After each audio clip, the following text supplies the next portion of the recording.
This is the Global Broadcasting Service, serving remote outposts since 1928. Hi, everyone. Welcome aboard the Walt Disney World Express monorail. Caramba, we have something really big for you today. Welcome, foolish mortals. Now then, hang on to them hats and glasses, because this here's the wildest ride in the wilderness. This is the DBC Pod with Phil Schoen and Jason Dodge.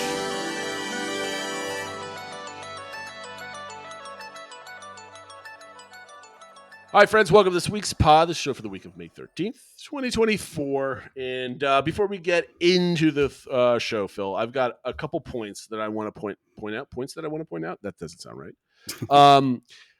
Briefly about Tron is one of them. A couple weeks ago, my family watched the second Tron movie, finally. And I know there's a lot of complaints out there that Tron's a copy. It's a wasted use of an IP that's old. It was never popular. But after my kids saw the movie, we saw the original movie before we went, and then we saw just recently the second movie, and the kids were super pumped by they lived the Tron experience, they lived on the light cycles, they heard the music, they were part of it, and then the second movie like really captured that vibe, or the ride really captured the vibe of the second movie. Yeah. And I just want to say, for those out there that doubt WDI, Walt Disney Imagineering, I think they know what they're doing because they capture the vibes of a lot of things extremely well. And for kids that are 11, 9, and 6, they were super stoked to watch the movie after having been on the ride. They associated both of them one-to-one. So for all of those out there that either doubt or like to poo-poo on Imagineering in this age, as they call it, like, you know, current Imagineers cannot hold a candle to the old ones. I think they know what they're doing. I just want to kind of preface that just a little bit because we're going to be talking about some new additions in Tokyo Disneyland, the Fantasy Springs that just came out. But more importantly, Phil, there was an announcement and then a non-announcement and then a retraction and an announcement. So we finally got the opening day for Tiana's Bayou Adventure. Phil, when is it opening? Yeah, I don't know if you were following along, Jason. I was. It was really funny that all this news broke that there was going to be this major announcement or Disney Parks tweeted out that there's going to be an announcement during American Idol because it was like Disney Week on American Idol. Right. And they had a picture of Tiana and they said it was going to be about the Walt Disney World and stuff like that. So everyone's putting two and two together and said like, oh, they're going to announce the opening date. And this was at 8:00 or something on Sunday morning. It was like, oh, I guess they're having some news for Mother's Day, which, by the way, belated Mother's Day to all the mothers out there. We kind of forgot to say that last week. But then like a half hour late. So then I'm telling my wife, I'm like, oh, the date's going to be coming out soon. I'll find out if it's going to impact your trip or not. And then like 30 minutes later, I'm like, well, they just released it. And they said they had a press release out there and everybody was putting it out there that it's going to open on Friday, June 28th. Then the press release got retracted. I think everyone kind of realized it got released earlier than it was supposed to. People are joking that there might have been a AM PM mix up, that it was supposed to be released at 9 p.m. not 9 a.m. when the show would have been on and that sort of thing. But whatever, it got formally announced later that evening with a whole video and stuff like that. So yes, we now know the opening date, which is I guess a little later than you were thinking it was going to be. You were always pushing for Memorial Day, about a month early. Yeah, but it's going to be Friday, June 28th. Which puts it comfortably open before my trip in August and puts it interestingly open for when my wife and oldest daughter are going down. They already had their trip booked and they coincidentally already had Magic Kingdom planned for Friday, June 28th. Well, they don't have reservations anymore. Can they like sell their tickets to get it? I don't know. You can't do that, right? Because it's no reservations. No, you just need as long as you can buy a ticket or a dated ticket. So unless those run out, anybody can still buy a ticket for the day. So are they afraid? Like I'd be afraid to. They have a lot of mixed emotions. I think they're glad though. If it was going to be like during the week, they're glad that it's the day they were already planning to be there, so they don't have to like move anything around. They're obviously very glad they're not like missing it by a day or something like that. So they are excited about it and that they'll get to ride and they'll be on there. But they certainly were hoping it was going to open like the week before or something. That would have been ideal. Yeah. But here's some like things to like silver linings that they can kind of consider, right? So obviously riding on Tiana's would be a priority for your wife. Sure. Right. So you might have to suck it up and just get on the line like later in the day. Right. I think by the time you hit like 7 p.m. or something, like all the vloggers are going home at that point. They're going to be outside taking pictures of it at nighttime, basically, but that's about it. But in any of these cases where like a new ride opens, a new popcorn bucket releases, or any of these things that are like massively hyped up by vloggers, the rest of the park is incredibly dead. Yeah. So I think a lot of the locals might be like, we're not going today, but we'll go like the next day type of thing. The park might be empty at that point. Yeah. Or at least the other parts of the park. That's definitely one thing she's wondering about, because then she was like, oh, is it going to be more crowded than it normally would have been for a late June day? They weren't planning on getting Genie Plus, so they're like, maybe we have to get Genie Plus now. But to your point, if everyone's there focusing on one thing, they might not worry about getting on Space Mountain or Pirates or whatever like that, so that they'll actually be able to get plenty accomplished. I know when we were there for the actual 50th, everybody was in line for merch and stuff like that. Right. And the rides actually had relatively short lines. So that maybe that's how it will work out. I think also once we find out, and we don't know this yet, is it going to be a virtual queue? Is it going to be individual lightning lane? Like obviously we can make guesses and stuff like that, but once that's confirmed, I think that'll help them put together a little bit of a strategy. As well. I think there will definitely be VQs and ills for this. Obviously, individual lightning is like 100% like guaranteed for this. Virtual queue, I'm almost assured that at least for the first month, it's going to be there. But they don't have a great track record of removing VQs. Yeah, the only one where they had that right was for Remy's. They did it, and then didn't they have it like set up for Journey of Water or something like that? But they never even really needed to use it. Like just for the first few days, there was some sort of like queue type thing for it, but they only needed it like the first day. So like if I was your wife playing this, I would definitely budget for getting Genie Plus, because you never know, right? It's $100 insurance for your day. I think about Genie Plus as insurance now, basically for your park day. And the good thing is it's just her and my oldest. There's only 2 people that you have to buy for, so it'll be relatively inexpensive. 2, they have to if there's a virtual queue, they should attempt to get one, because if they get one, it'll be relatively easy. But I think everybody's just going to be in that park for that virtual queue. Although if all the locals, whatever, I'm just getting a virtual queue for that day. So I think you need to be on point at like 6:59 and like totally like assist your wife. Like get Rise a bunch of years ago. Like you guys got me. I'll definitely be at home doing that for her, and then also I think we'll just look to buy the individual lightning link for it, assuming it has it. And so we know they'll get on. So I think if you just be able to allow them to get on at least once, and then have them videotape it for the show, obviously, because we need exclusive footage of the day, right? Yeah, nobody else is filming it. No one else will think about having a phone on that ride.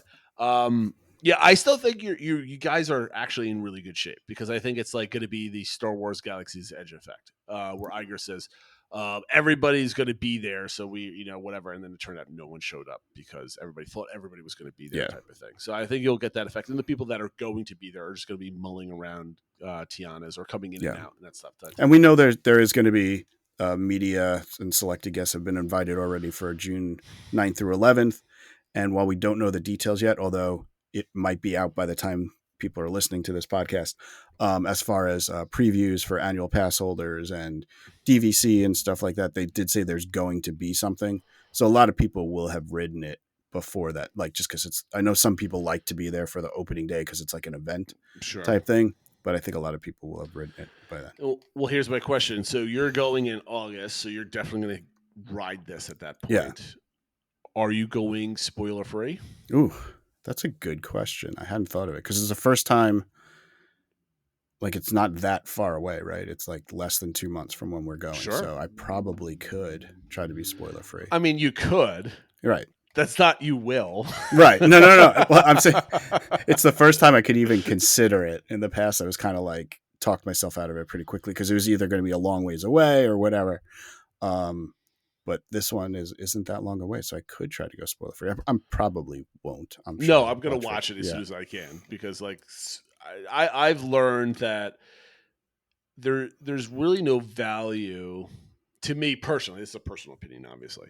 There's no value of like the experience of watching it through somebody's cell phone is nowhere compared to Yeah. experiencing it in person. And there's not unless there's like some kind of like super surprise that we just don't know about. Right. It's I think spoiling it is just perfectly okay because we know where all the drops are. We know all that other type of stuff. So it's not like we're like surprised by the track. It's just the scenery. Yeah, and like what the storyline's going to be, but that'll get out there anyway. No way. I'm going to find out some about it, even if I wanted to avoid it. And how can we have a podcast criticizing the the awful replacement for Splash Mountain with Tiana's Bayou Adventure? So we'll definitely talk about it. Now here's the thing: I'm trying to think. Do we get spoilers for the rides from the different like cast member, DVC, etc. previews? Do we get a lot of those? It depends. I know usually for the cast members, they're not supposed to release any footage of anything. But what about I'm sure that those media days, though, on the 9th through the 11th, I'm sure stuff will come out from that. And then, or pass holder stuff, people can release information for that. Because I was going to say, like, you could at least wait until your wife goes on it with your daughter and then, like, watch it the same day and have, like, a initial reaction. That's true. But you guys are going to be able to watch it beforehand anyway. Yeah. Most likely. So another thing I kind of remarked about, we're talking about this and I'm going to dive too much into internet culture at this point, but there's still a lot of people that are like, I was reading the WDW Magic forums. There's a large collection of people that are like shocked that people actually like what they say. So this is just a polite warning to all of our listeners and watchers out there, that if you are excited about this and you're not particularly bent out of shape for whatever reason, don't let other people's criticism get you down. There's some people out there that have such a narrow focus on not liking this for whatever reason. Don't let that ruin your enjoyment, your excitement for this coming to the park, right? The vast majority of people don't even care that Tiana Bayou Adventure is replacing Splash Mountain, right? They're like, oh, this is some new stuff. That's great. And another large portion of people don't even know what the story is in Splash Mountain. They just know the music. They know that there's a drop and some like cool rabbit running around. They don't associate it with like a story or anything else like that. There's a very few amount of people that actually have these negative opinions, and don't let the minority of loud people ruin your fun and excitement for this. So if you're finding you're reading a lot of these things, especially on Twitter or Facebook or wherever else you get your information, and you see a run of negative type of feedback, shut down social media, take a deep breath, and just get ready to enjoy what's probably going to be an absolutely amazing attraction. Yep. Now, before we mentioned virtual queues and individual lightning lanes, how does that impact Magic Kingdom for a planning point of view? Because we don't know what it's going to be like. Are there going to be 3 individual lightning lanes? Is Genie Plus going to be adjusted? There's going to be 2 VQs in that park. What do you think, Phil? How's this going to shake out? I think it's going to be really interesting to see. Because 3 individual, I mean, if any park could do it, it would be Magic Kingdom, but that's still 3 individual lightning lanes. You're trying to sell Genie Plus and 3 more rides potentially for people to buy. I think something drops it. Although I have to say, from Disney Tourist Blog, Tom Bricker made a good point of like water rides just in general aren't as popular, especially in wintertime and stuff like that. And do you want to have, ILLs are such a moneymaker. Does that weigh into a factor that you don't necessarily want a water ride to have that? But I think this is going to be so popular, at least for the next, first couple of years, that I think it'll be fine. And then if they say push down, say Seven Dwarfs Mine Train or Tron to Genie Plus, that gives them more ammunition or whatever for increasing the price of Genie Plus. Right now, there's more value to Genie Plus that you have a former ILL ride on there. So I think something's going to be quote unquote demoted. I think it'll be interesting to see if it's Tron or Mine Train, though. Well, let's stick with the individual lightning lane for now. Do you? I think if anything's going to drop, it'll be Mine Train because it's the oldest attraction. I also think there's a distinct possibility that all 3 remain individual and lightning lanes, which is they're going to have amazing blowback for that decision, and unfortunately, and probably well deserved, right? Yeah. With lowering attendance, like the we talked about last week, they're predicting a very low Q3 for Yep. attendance this year, which is mostly the summer, which is kind of expected anyway, regardless of anything else like that. But they have a reputation of everything being too expensive, and having 3 attractions that you have to pay for to get on, that you really don't have to pay for to get on, is going to be a bad look. And 3 virtual queues, I think, or no, 2 virtual queues might hurt this. You're going to need a virtual queue for the new Splash. But again, it's not a new attraction, Phil. So let me ask you this, put on your prediction hat. Let's assume both Tron and TBA have virtual queues. Which one comes off virtual queue first? Ugh. I think Tron. I think this keeps it for a while. I think it's going to kind of be a signature attraction for the park. And as much as I like Tron, kind of once you've ridden it a couple times, I don't know if it becomes as. I think if these both have virtual queues, the Tiana's is definitely going to be the one that goes faster, that runs out faster. Oh, So, for sure. Yeah. So that makes me think if they're going to drop one, it would be Tron. But I tend to agree, only because Tron doesn't have a repeatability factor to it, other than just riding a fun ride again. Right. Where Guardians had a repeatability factor because it was a really fun attraction. It was pretty decent in duration, and you get multiple songs. So people always wanted to come back and ride the new song or try to get the new song, that sort of thing. So people were inclined to get that. Tron, other than the uniqueness of it, I was kind of done with it on my vacation. If I do it once per vacation, I'm good, right? Yeah. Like there's really nothing that's compelling for me to go on that attraction again. So I think building a 2-hour line over in Tron, taking people out of the rest of the park, might be a good thing for operations, in my opinion. So I'm with you. Tron releases before. It'll be interesting, though, I think, if they both have the virtual queue, because in some ways it's good because it kind of splits demand a little bit. So you should have an easier chance to get one at 7 a.m., say.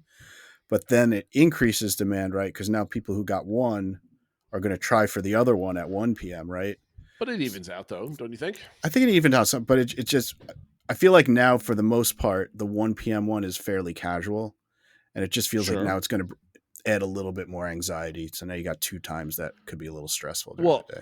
I expect Tiana's is going to be a much more entertaining attraction than Tron, just from even though they're both kind of quote unquote throw rides because of the drops. Splash, what's the Splash's height requirement? It's like 42 inches. I think it's only 40 inches, whereas Tron is a couple more inches. Yeah. So it splits the guests that can go on a bit too. It's a much longer ride, obviously, as well. Yeah, I mean, I think Tiana's is going to be a much more popular attraction than Tron, even though Tron is extremely popular in its own right. So my last question about Tiana's before we move on to we've already been 20 minutes on this stuff already, but like one last bit is with I kind of mentioned this earlier, where I don't think there is a grip of, like, people are not going to miss Splash because they're missing the characters, right? I think the 3 things really carried Splash Mountain as being like an all-time great attraction, right? It was the duration, is a very long, dark ride. And I thought that was it's absolutely amazing. Obviously, Tiana gets the same thing because it's the same track. It's the same ride system, right? yeah. So they both have the duration factor.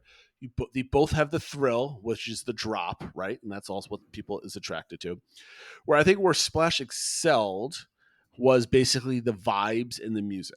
Right? Zippity doo dah. You got off of that traction and you were just happy, right? They did a very good job portraying happiness and celebration and all this other type of stuff. I personally think that you could rip out all the different scenes, all the different characters, Briar Fox and Briar Rabbit and all, or whatever, all that stuff, and just put anything else in there. But if you kept the music exactly the same, the ride would have the same level of beloved factor to it. I think that the vibes and the music were independent of the specific story that was being told in Splash Mountain. Do you agree or disagree? I fully agree with that. I mean, obviously, the nostalgia plays a role, and people have moments from the ride they remember. I mean, I think it's the whole package of it, of the ride system with the music and everything like that. But to your point, yeah, I mean, the story itself was nothing to write home about, right? It was just a cobbling together of a couple different stories from the Uncle Remus story, so it wasn't anything major. I personally don't even know what the story is. Right. It's like he's running away and then he comes back. I missed the whole thing.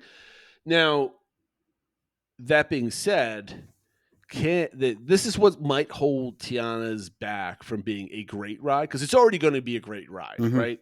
The animatronic, we see the animatronics. The story is going to be awesome because it's going to be. It can't be worse than the story previously in Splash. Just like you said, there wasn't really a story, so they're going to be doing some great storytelling in there, or at least even if it's average storytelling, it's going to be better than what it was before. The scenery is going to be better than it was before, only because we've seen the animatronics. They're 1,000 times better than anything that was in that building previously. What prevents Tiana, or potentially could prevent Tiana from being an all-time great, I put all-time in quotes for whatever you take that. Splash was an all-time great because of the songs and the music. Tiana's has to nail the music of the attraction. Because this is not a storybook or a book report ride, because it's not about the movie, it's about something else. They have to nail the music. You have to come off that ride like clicking your heels and dancing to the next ride. Like that's the vibe you need to get. Yeah. You need to have the thrill, and you need to have the excitement of going up the hill to the last drop. But as you come down, you need to hear the music, and you need to be jubilant, and you need to be excited to go on to the next thing. I agree, right? And I think the music from the film that we know they're going to have some original music as well, and some versions from the film, I think lends itself to that. So I think it's set up to be able to succeed, but they do obviously need to hit the beats of the story and stuff like that. And like you said, that people are leaving it excited and happy and that sort of thing, with the music being a key component of that. But I think it's well positioned to be able to do that. Just will it nail? You got to perform, right? Yeah. I mean, you got to think Zippity Doo Dah. Like kids in like choirs and school performances sing that song all over the place. Like you just think of like I've seen my sister and my kids dance to Zippity Doo Dah like in like not ballet but like tap shows and jazz what's the term like dance recitals recitals and stuff like that. Yes, thank you. And that song was in the Disney like playbook, like when you come walking into the park, like it plays, right? It was all over the place. And I'm willing to bet, I put money on this, that the vast majority of people that know Zippity Doo Dah do not know that it comes from a Disney attraction. Oh, right. No way.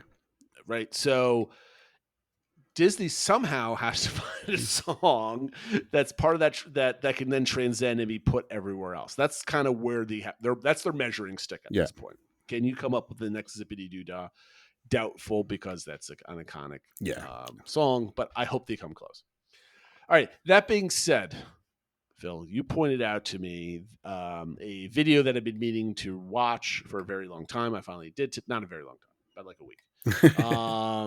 And Disney's Fantasy Springs at Tokyo Disneyland, it just started opening up its previews for the media and everything else like that. And oh my goodness, Phil, what $2 billion can buy you? Yeah. So why don't you run down what Fantasy Springs is and what's included in this amazing addition to that park? Yeah, so Fantasy Springs is a large-scale addition to Disney Sea. It was in a plot of land that I think at one point they were even toying with it being a third park, but they decided just to add on to Disney Sea, which is the second park that's over at Tokyo Disneyland and is often generally considered the greatest Disney park in the world. And this just adds to it. It's a little segment. One other key component is there's a new hotel that's actually like basically in the land. You can like basically see the attractions and stuff like that from your hotel room and all that sort of stuff. It's like right there. If you look at some of the construction shots from BioReconstruct of Epic Universe, they have a similar hotel. Yeah. It's like the backdrop of that park, exactly. That park. Yeah, it's the same thing. So, and just before I forget to mention, the video Jason's referring to is from TDR Explorer, Chris, who's been on our podcast before, and his video is just a joy to watch because he is so excited about everything, which is great. I want to underline that point. We talked about this 2 or 3 weeks ago. Like, what vloggers are you like watching? No one likes to watch vloggers anymore. This Chris has been making this content for years at this point, right? He's very good at it.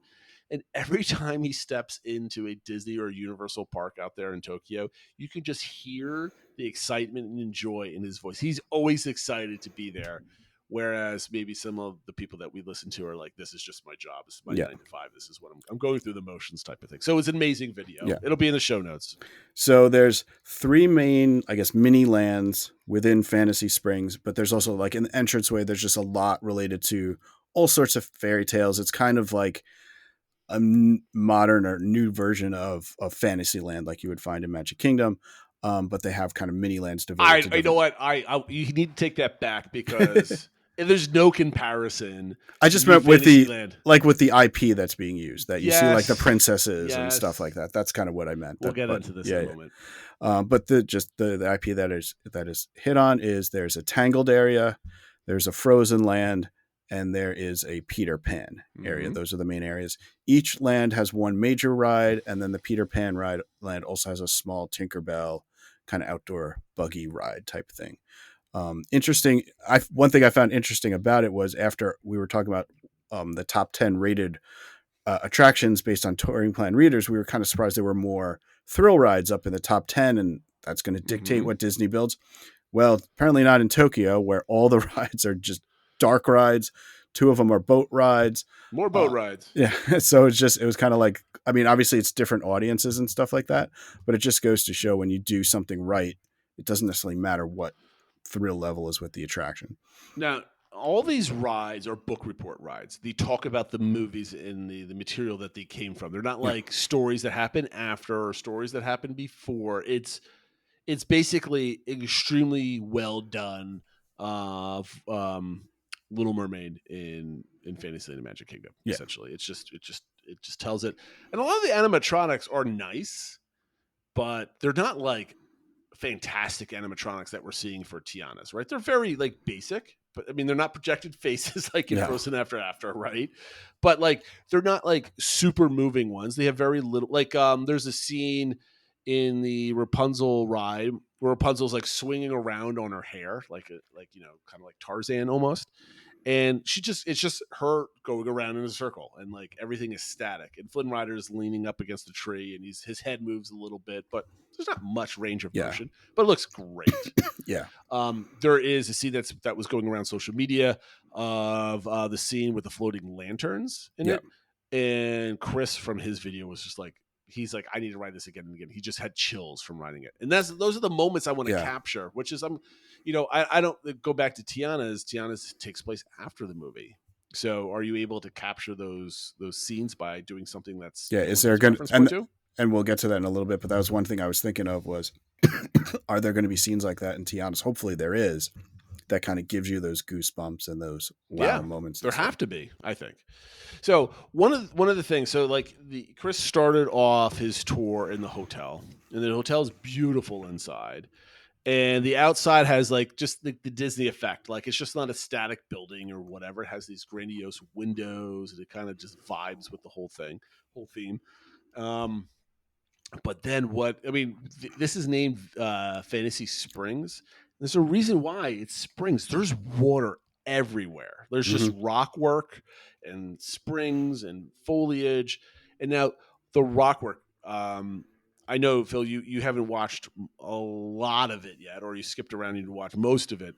But like, have you seen all the different rock formations? Oh yeah, I mean, even right at the beginning when you enter, and they have all the carved with the different princesses, and they got silhouettes carved and stuff, and then they have this.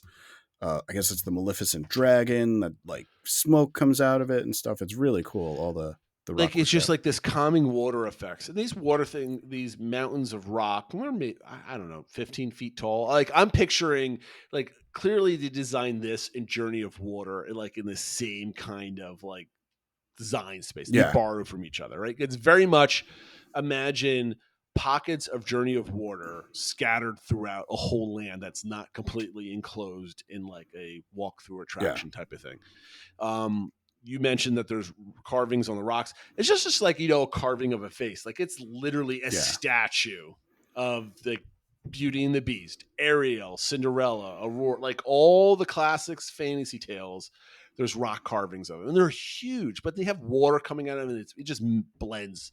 So did you see the one with Sorcerer Mickey? Mm-hmm. Yeah. So Sorcerer Mickey, like, it has a little bit of color to the stone and it looks great.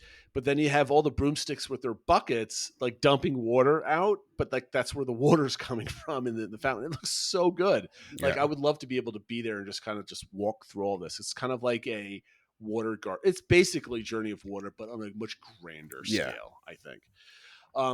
One of the other things I noticed is, so in the Rapunzel area, you can see Rapunzel's tower, very similar, but bigger in scale than you see in Fantasyland and Magic Kingdom.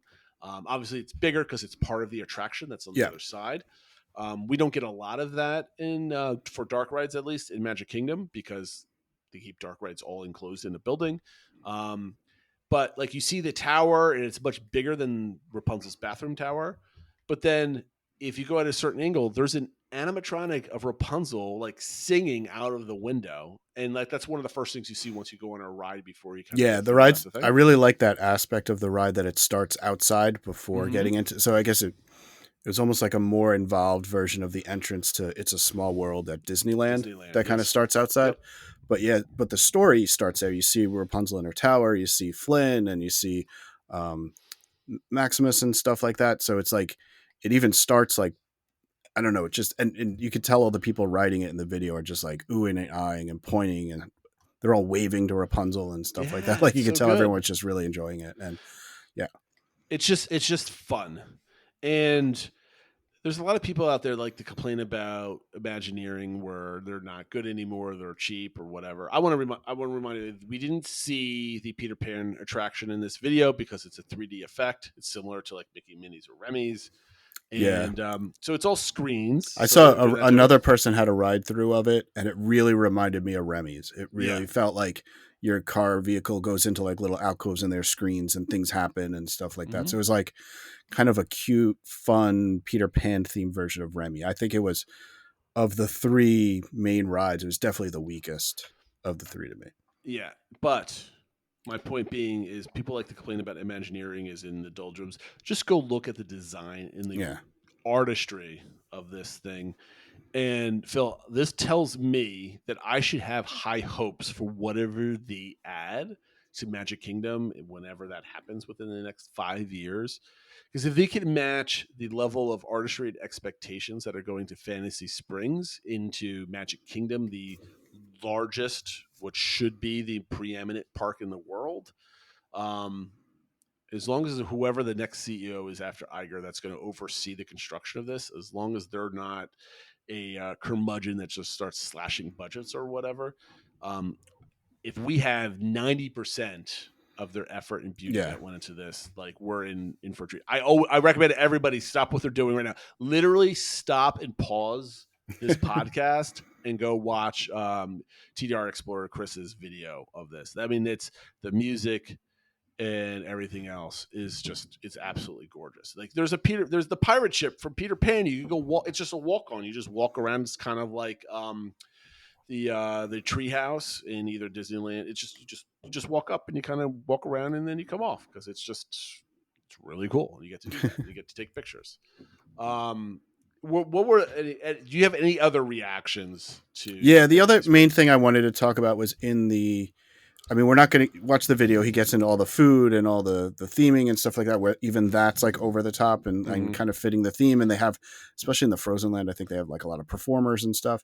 But in the Frozen ride, which I thought was interesting, you could tell they borrowed a bit from Frozen Ever After. Like it's a boat ride. It even has the parts where it goes backwards and stuff like that. It's just done on a much elevated scale. Well, it's an attraction designed for that, right? It's not just an overlay. But what really struck out to me is some of the effects that they pull off in this ride. The two that really jumped out to me is the icicles. Well, the icicles, the scene when Anna or Elsa finally has enough of it and kind of like, uses her power and freezes the whole town and stuff like that. like these ice spikes just shoot out of the ground, and they have these fountains that are having water flow, and all of a sudden they freeze and they like stick out. And I mean, I can think of like the engineer in me can kind of figure out what they're doing, but like how they do it so effectively is really cool. Well, if we remember from like 3 years ago when they opened up the Beauty and Beast ride over in Tokyo. Yeah. Was it Tokyo that was? Yeah. That they had like where the beast turns into a human prince. Yeah. Like that effect is absolutely amazing. They're replicating that on this ride. It's really awesome. And then the second one is kind of the finishing of it when Anna's frozen and she unfreezes. Oh yes. Just somehow, and they have her cape look static and frozen and sticking up, and then when she unfreezes, it becomes like flowing. And I don't know, that one, everyone's kind of like, there's a whole bunch of theories out there how they're doing that or whatever, but I think it just shows how, like you said, I think they have a number of really good looking animatronics, but it isn't just that they have the best of the best animatronics.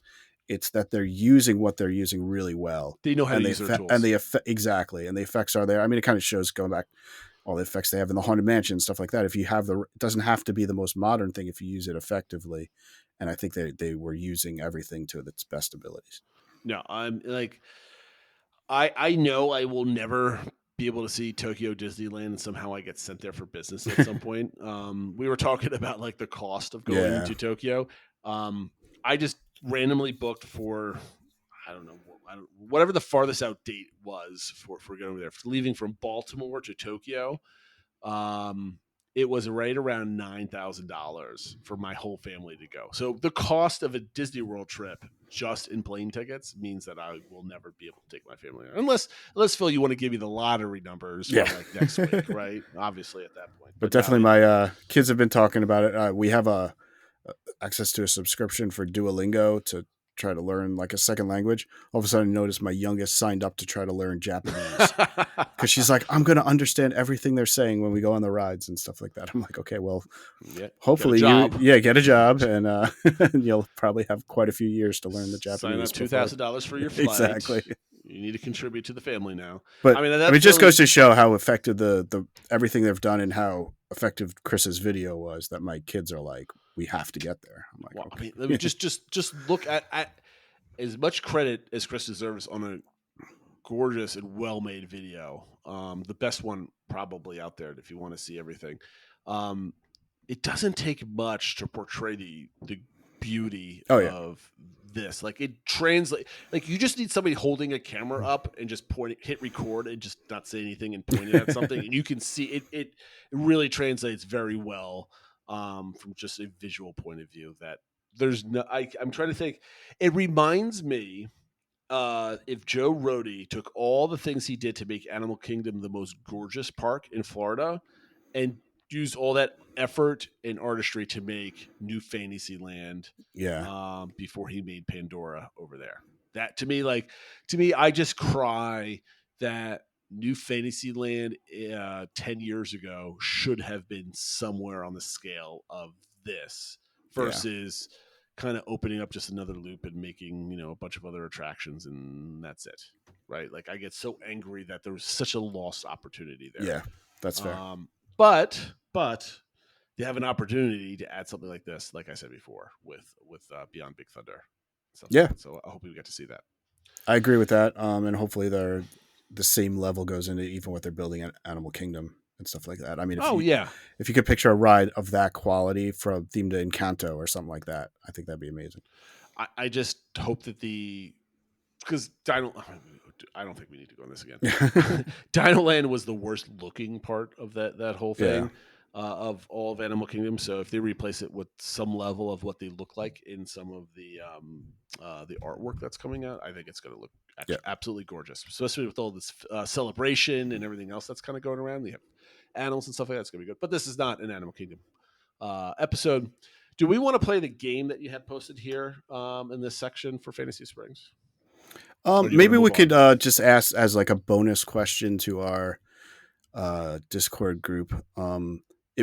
When I was thinking of those scenes from Frozen and then also the lantern scene from Rapunzel, they were scenes that kind of gave you goosebumps and kind of was a wow moment. So it kind of made me think, breaking down rides into not thinking of them holistically, but just what are some of those individual scenes in attractions at Walt Disney World that you've been on that kind of give you those goosebump moments that kind of, how did the Imagineers do that? And then just kind of gave you those wow moments. So I was thinking of some of those. I could list off a couple, but maybe other people, I'd be interested to hear what other people's takes are. Like, what are those moments within rides that are always like, that moment gets you? That's where I start tearing up or where I get goosebumps or something like that. All right, that is our DBC engagement for next week. Now, Okay. I made a live edit in our show. Originally, the DB, maybe we'll save this for the following week. But the DBC engagement I did pick out is from learning about Fantasy Springs. What do we hope to see in the new edition coming to the parks over the next decade? Like, what do we want to take? What levels and stuff like that? Yeah. But that's a much more boring question than what are your top 5 scenes of all attractions at Walt Disney World, not Disneyland, at Walt Disney World. So we're all talking on the same context. Yep. So that'd be DBC for next week, but we still have a show to go through. I want to point out, I guess we're going to play a game about personal top 10 attractions. That'll be our game for this week. And then we'll go into the DBC engagement from last week about building 3 new hotels. Yep. So as you know, we're going to be planning a trip for next May with my mother. However, so it's another year before Disney. It's almost a year and a half between trips, which is, I'm lucky to say that that's too long, right? So I take that with a grain of salt. But then I just been talking with my wife. It's like, what if we plan another adult only trip to go down there? And she's like, oh, I'm for that. So we picked a week. We didn't book anything, but this is just talk now, because this is how it always starts, right? Like, it's a lot of money. We want to do it. So October timeframe, because it's from school and everything else. So this is a good time to do it. We were thinking about going down there, but doing a deluxe stay and not doing many parks, but we'll get tickets for every day that we're there. But it's like we go into the park at like 3 or 4, but in the morning it's like wake up late, brunch, pool, spa, whatever, but then go to the parks and have just like, maybe we go to Epcot and go on Remy's and watch the fireworks, and that's our park day. And obviously it's a giant waste of money to have park tickets just for that. But you know what? This is our adult only vacation. See what happens. That in any case, we were looking at some pricing for it, just to talk about it real quick. With a travel agent discounts involved, if you were able to get this is roughly about 50%. If you wanted to stay, so we're looking at was it 4 nights, 5 days to stay at a all-star resort, which we won't do, but to us was $400 for the whole stay, room only. Like, that's pretty good. To stay at a moderate, I think it was Coronado Springs, it was about $800 or $900 for 4 nights. And then they didn't have many deluxes listed as available, but they did have Animal Kingdom Lodge, Boardwalk, and I think the Yacht Club. And it was all under $1,400 for the duration. So 4 nights. So it's basically came out to be about $400 a night at all of those deluxe resorts, which is a pretty good price for those. Animal Kingdom Lodge was a little bit cheaper. And I don't think we have any discounts, real good hotel discounts for the fall yet, where Animal Kingdom Lodge gets like super cheap. So anyway, just thinking about that. So it would all said and done would be $3,000 or $4,000 for a trip for like 4 nights. And I'm like, we really want to do a big family trip in the next spring. So maybe we do, maybe we don't. And I'm pretty sure something's going to happen, because now that the poll is rolling on it, it's just going to get planned sometime this summer. All right. So I just wanted to throw that out there because, we always talk about planning on the show, and it's like, Phil just goes down for a day. He had like 4 Disney vacations in like the course of a month because of business and hanging out. And now your family's got 2, even though they're split, coming up. So we'll have a lot of stories about that. And then, of course, I'm already planning something else. So there's always something going on between the two of us. That's why I love doing this show.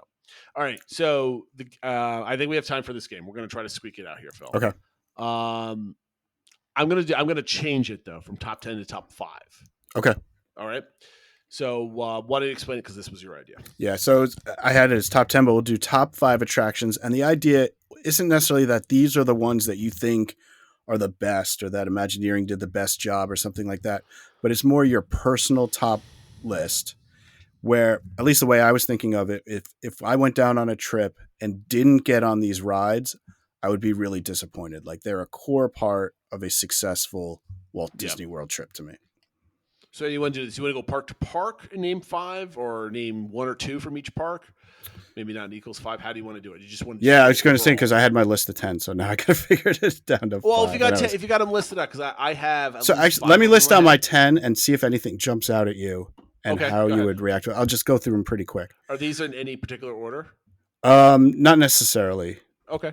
But I think probably I kind of went through it by park, so kind of went like that. Okay, so this is basically saying your trip is almost ruined if you don't go on these. Yeah, and obviously we're not the ones who say if one wrong thing happens, our whole trip is ruined.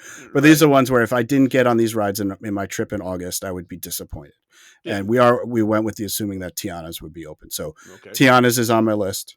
Sure. Big Thunder Mountain, Space Mountain, the Jungle Cruise, Haunted Mansion, the People Mover, Tron, Kilimanjaro Safaris. All right, let's stop there because you just listed your Magic Kingdom rides. Yeah. Right? So you have Space Mountain on there. We didn't go on Space Mountain last time we were there. We went to the party and also normal park day, and the lines were always too long. I don't mind not going on Space Mountain just because of the discomfort of that ride vehicle. Yeah. My oldest daughter, Scarlett, she was devastated that we didn't go on the Space Mountain. She hated my guts for all of 10 minutes as we were walking out of Main Street when the party where my son is freezing half to death because he's wearing barely anything and it's freezing cold. And she's like, let's go to Space Mountain. I'm like, I'm not waiting 60 minutes because it was still like a 60-minute wait at the party at that point. Everybody was going there. And then the other one was Tron. I am surprised Tron is on that list as it's being so new. Why is Tron on that list? We just really enjoy it. And I guess it's just new enough that we've really only had it for one trip. And we just enjoy the launch. And it's like a family favorite. Like everybody loved it. And wait a minute. You haven't been, you said that in Discord that you haven't seen the effect. Yeah, we haven't even seen the effect. Like every time we've ridden it, we had like, it was like just the walking continuous. So we haven't even seen the full pre-show effect yet. Okay, so that I can see that. I mean, I think listing new attractions is almost cheating for the list because like you're going there, you want to see the new stuff, right? So if you and that's partly how I was thinking of it was like for my next trip. These are the rides that are most important for me. Okay, so I agree with you mostly with your Magic Kingdom attractions. Yeah. Okay, go. Your Animal Kingdom's next. So you mentioned Safari. Kilimanjaro Safari is the only one on my list from Animal Kingdom. That's fair. I can take it. I love Flight of Passage, but because of the deterioration of the glasses or the film or whatever, it's not as like amazing. And I think it's just one I've done a bunch of times. Again, this isn't to say I don't want to go on those rides, but our one year we didn't get on it, so I don't think it would be ruined for that. But Safari, like that's the park, right? No, I'm with you on that one. It's almost like if you don't. This might be a little harsh, but it's almost like if you go to Animal Kingdom and don't go on the safari, did you like why? Like, did you? You're not a Disney fan. Like just you didn't come ever again. Yeah. You don't belong. Sorry. And then I had 2 for Epcot. I have Guardians, Cosmic Rewind, and Living with the Land. Well, I mean, I get Living with the Land. Yeah. That's your personal. Yeah. Like, that's what you do. Guardians of the Galaxy, I have to agree. Even though it's so new and it's not like a nostalgia thing, it is probably one of the most fun attractions on property. Like I don't even consider the thrill. It's just like a combination of dancing in your chair, but you're also on a roller coaster. It's super fast, but it doesn't feel like your heart is beating constantly because it's pretty darn smooth. I'm with you on that one. Living with the Land, I know personally, that's your thing. I would pick other ones from Epcot. Oh yeah, I'm sure most other people would, but for us to like to do a Disney trip and not go Living with the Land would feel weird. Sure. And then I guess my hot take is I didn't have a single ride from Hollywood Studios in my top 10. My last trip, we didn't even go to Hollywood Studios. And it's weird. It's like there's a number of rides that I like, and I'm excited that we're going to that park and we'll do them, but it wasn't like 1 or 2 that are like the must do. It's like there's like 5 or 6 we really like. So I really couldn't pick one. And so it's more of like, I enjoy being at the park. I enjoy doing some of those things, but there wasn't any rides there that if we didn't get on that specific ride, I would feel disappointed. So, as somebody who's skipped Hollywood Studios, I have some takes on here. But let me run through the parks for me. That was your 10, correct? Yep, that got me to my 10. All right. So, we're at the Magic Kingdom. Entertainment and shows not included, right? These are just Right, attractions. I just did attractions, yeah. Yep. So, Haunted Mansion, Pirates, Jungle Cruise, and Carousel of Progress. Those are my 4 for Magic Kingdom. Okay. Right? If I don't go on those 4, it feels like I haven't gone to the Magic Kingdom. Big Thunder Mountain's fun. If I don't go, I don't go. Tiana's, yes, only because it's a new attraction. So I'd be disappointed if I spent all that money to go when new attractions open. Like, yes, we could throw that one in there. But I put that in a different category. So let's say I've been on Tiana's like 2 or 3 times. It's a good attraction. There's still 4 still remain. Whether or not Tiana's joins that, who knows? Space Mountain or anything else, I'm not really including in any of those. There's no Fantasyland attractions that I have to go on, in my opinion. I agree. So yeah, those are my Magic Kingdom. Those 4. Carousel of Progress is a must do. Haunted Mansion, Pirates, and what was the other one I said? You said Jungle Cruise? Jungle Cruise, absolutely. Okay, so going over to Epcot, like I feel like I'm not doing Epcot if I don't go on Spaceship Earth. It just feels really weird to me. We talked about different scenes, so we'll talk about that next week. Like 2 of them are from Spaceship Earth. Guardians of the Galaxy, like that's a tricky one for me. Like I would almost put that one on the list, but like if I don't go on it, do I feel like my trip is quote unquote ruined and I'm disappointed? Probably not, because I've probably been on that attraction like 10 times already at this point. But I'm going to try my darndest to go on.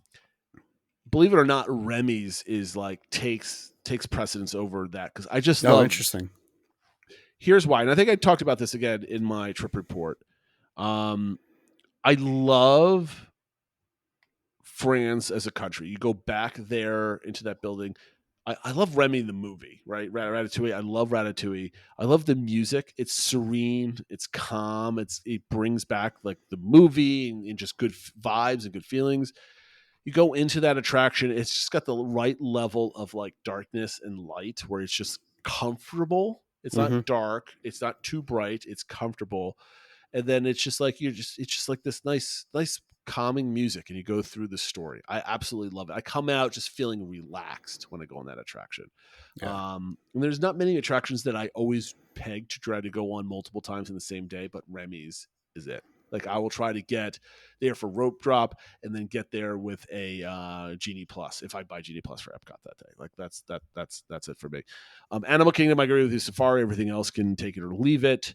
And then for Hollywood Studios, all right. So if you asked me this question a year ago when we were planning our trip, I'm with you on that. Hollywood Studios doesn't have a must do. However, I don't know if I could put an attraction on the list, but only going to 3 of the 4 parks of my last big trip down there left a little bit of a hole in my I wish we did something at Hollywood Studios. Yeah.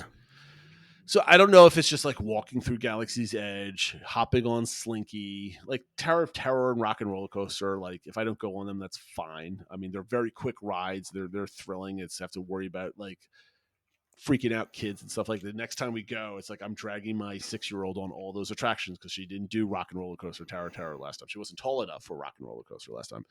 I don't have to do Indiana Jones Stunt Spectacular. Millennium Falcon's probably one of my favorite attractions on property, but like again, saying that if I don't go on, that I might be leaning towards that, but there's not much else in that park. Like there's not great dining in that park. There's not a lot of attractions to spread out your day at that park. It's still like a half day attraction. So I'm torn. Like, yeah, I want to say like I have to be there for one attraction, but I also hate being in that park all day long as well. So until they add something in Animation Courtyard, which hopefully we'll get at some point. So I don't know if that's 10, but that's my rundown of the parks. So let's shift to the DVC engagement. Now, obviously, share your top 5, top 10 must-do attractions, or your vacation is ruined list. Let's be clickbaity about it because it's fun. So the DBC engagement for last week was if you had to build 3 new hotels of value, moderate, and deluxe, where would you build them and what they would look like? We got about another 5 or 10 minutes here. So Phil, do you want to go over ours and then the communities first? Sure. Or vice versa. Yeah, we could do that. We could run down ours and Okay, get go to ahead. the community. So starting with mine, I did really try to make them deluxe, moderate, and values, but sometimes it's hard to keep things at a value level if you want to make them really cool.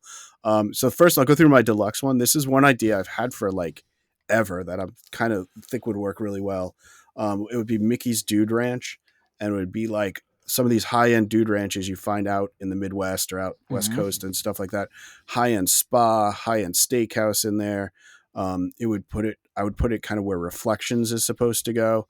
There'd be a lot of activities. There'd be like, it'd be kind of like a place similar to like how Animal Kingdom has a lot going on, where it's almost like you could spend all day there. You don't even have to go to the parks and stuff like that. So, really high end, like finishes, and the rooms are really nice and stuff like that. So, Mickey's Dude Ranch is my deluxe accommodation. My moderate is I'm sort of modeling it after Coronado Springs. So the idea is you kind of have more traditional moderate, but also a tower that kind of makes it a little fancier and kind of makes it a place people want to go. I would put it over near Animal Kingdom and Blizzard Beach and would make it a hub of another Skyliner loop that would connect this hotel, Animal Kingdom Lodge, and stuff like that. See, I think that's cheating because that's just a good idea. So okay, and the theme shame on you for coming up with a really good idea. And my theme for it, because I'm thinking about with the Skyliner and stuff like that, it kind of reminds me of like a ski lift type thing.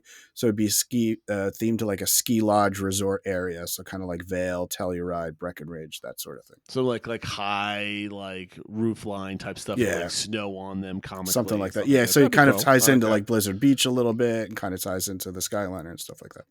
I like it.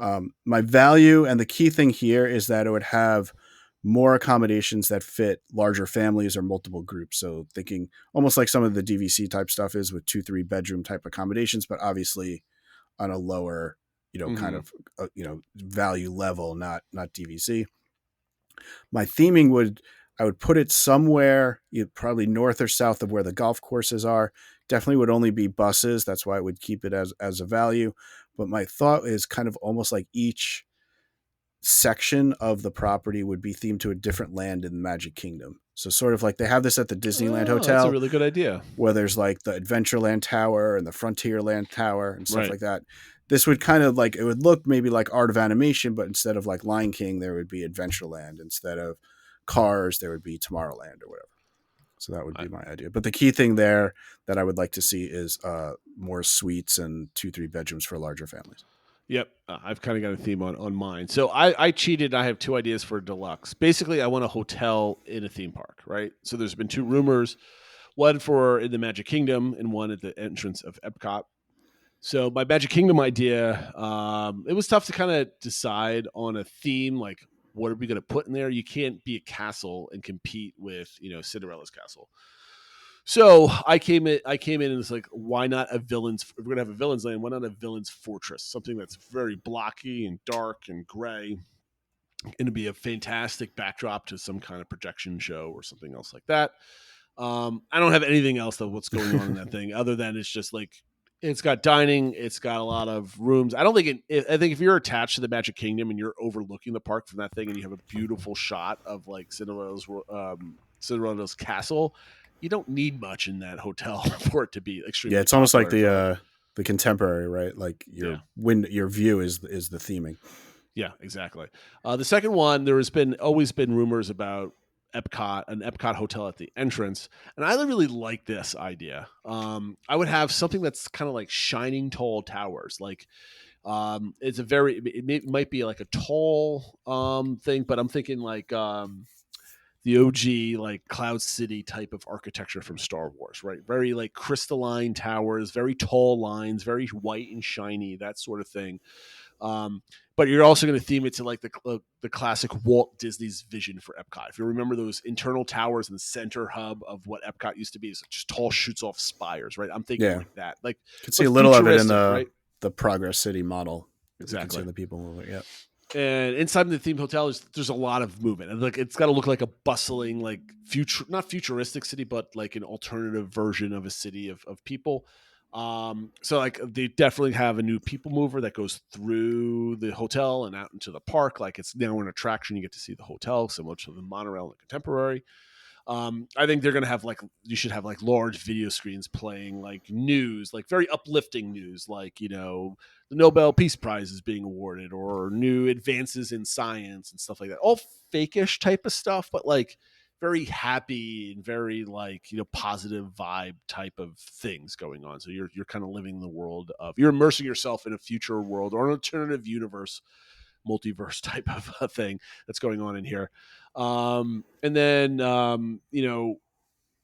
you're gonna you have all this white gleaming type of architecture. You're also gonna have a lot of green also because you're preserving nature and stuff like that. So you could tie into that hotel a little bit of the world discovery, world nature, and a world celebration because everybody's in there celebrating stuff like that. That's what I do. Moderate, they would never do this because the property is too valuable, but like I would put a moderate where Fort Wilderness is, basically where Reflections is going to be. And it's like a 3 or 4 level like hotel motel type of thing. I'm thinking, I've talked about this before the show, like a Great Wolf Lodge type of like hotel that's kind of put in there, but you don't want it too tall and too big that you're disturbing the campgrounds that are attached to it. You don't want a big monstrosity. But to your value idea, there's a lot of rooms with like 2 bunk beds and like a queen and a pull-out couch or 2 queens or something like this, so you can sleep 6 to 8 people in a room. I think that's very important. And I think that you can combine this moderate with some DVC additions, like where you have some like lakeside type of like cabins, kind of how they were going to do in Reflections or how they have them at Fort Wilderness. And I think you could have the dichotomy, like you have the Riviera and Caribbean Beach Resort, like both basically opposite each other on the same property. And Fort Wilderness and this moderate might have like a reflection around Bay Lake over there. I think that would be really cool. And then my value idea, we've gone way too long on this this last part, but my value, I don't know. I struggled to figure out where to put another value resort. I struggled with that too. I was looking at like Google Maps and stuff. That's what I was doing. I don't know where this is going to go. So I ended up picking east of the TTC parking lot. Now, this is probably a terrible idea because of logistics of just extra traffic going into that single spot. So maybe they built some more roads or something else like that. Okay. This is imagination. But to keep the theming of this hotel under quote unquote cheaper and not as intense, it's going to be themed as a party, like a child's party, but think like a birthday party. There's lots of streamers and the balloons, but it's not a birthday party, right? We don't want people to go here just because it's their birthday, right? It's just a party. So like anytime somebody's throwing a party, it's just bright, colorful confetti and streamers and banners and balloons and just celebration, right? I don't know how you could do that and not scream birthday party. Maybe just don't have like birthday hats and like other type of stuff that lend itself to that. You could have a lot of Disney kid characters running around, like think Goofy's kids or Donald's kids or nephews or whoever you might want to throw in there, but they're just kid characters running around having a good time in all the art on the walls and stuff like that, right? There's paint splattered all over the place. There's like maybe a food fight somewhere, all fun kind of stuff, right? Maybe have some theming of like, sleepovers and stuff like that. Just like things kids do that are party-esque that they do in grade school or middle school type of stuff. But the key thing here is you need to somehow cleverly design blocks of rooms that can be walled off as suites for larger guests.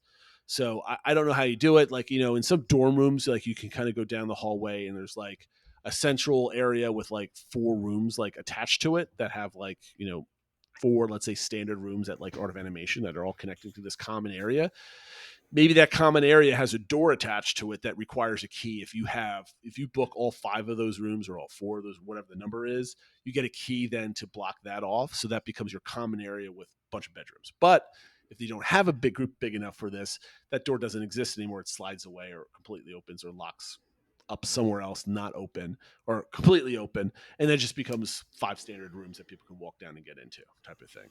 So I think they need a way to kind of transform this space that allows for multiple groups. So let's say I go down, my sister and her kids go down, my parents go down, our best friends go down, and there's just like 5 individual families. And instead of being spread out at a resort or hoping that we get rooms close by, you can book this room. That'll also help a lot of like the cheerleading groups and the different teams and the bands and everybody else that kind of goes down there for school or activity really reasons.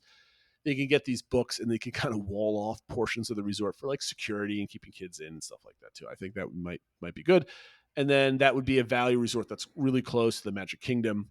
And because I think the Magic Kingdom should not be the home of only rich people resorts where rooms are, $1,200 a night. We have a moderate in Bay Lake, and we have a value kind of in the back parking lot by the TTC that easily can get there. And I think that would be great. I think Disney's been catering too much to like you have to be really rich to go and experience everything, or like building towards the whales and people with lots of money.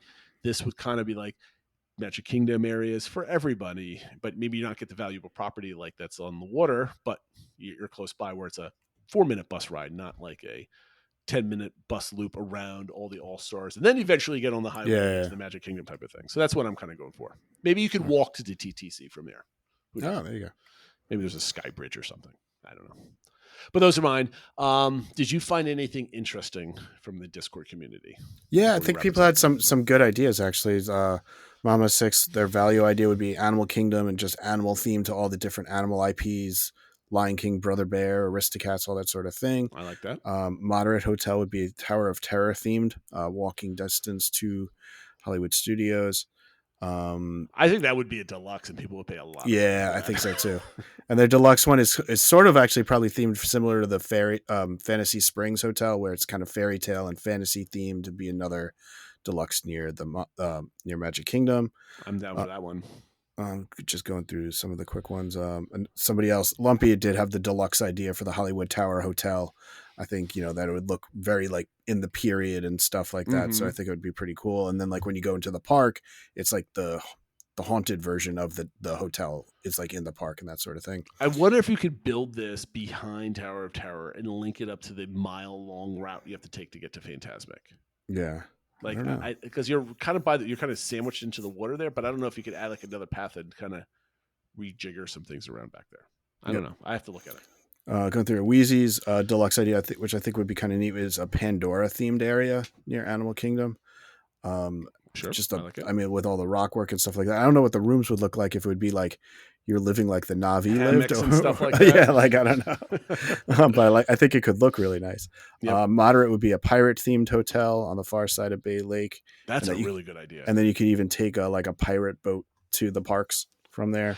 Now, can you imagine they actually had pirate boats rather than those tugboats? That would be absolutely amazing. Like you see this thing come by and dock, it's a giant pirate ship, and 200 people pile out of it. That would be that would be something you just stand in front of Magic Kingdom outside the park and just watch until you see it at least once. That would be so cool. Why haven't we done this already? Thank you, Lizzie. So a lot of other ideas in the Discord. I think I tried to hit some of the ones that jumped out at me. Those were good ones. Okay, reminder, this DBC engagement for this week is your top 5 scenes in any Disney attraction in Walt Disney World, things that give you the feels. It can't be the whole attraction. It has to be one individual moment or scene that really is like, this is absolutely amazing, and it makes your body like physically react because it's so emotional, for whether it's sad, happy, excited, whatever it might be, but impactful scenes at Walt Disney World. We'll get to top 5. So fill them out. Phil, I think we're done here way over time. We want to thank everybody for watching and listening. Make sure you hop on the Discord or social media at the DBC Pod for everything. And we'll see you next time. Take care, everyone.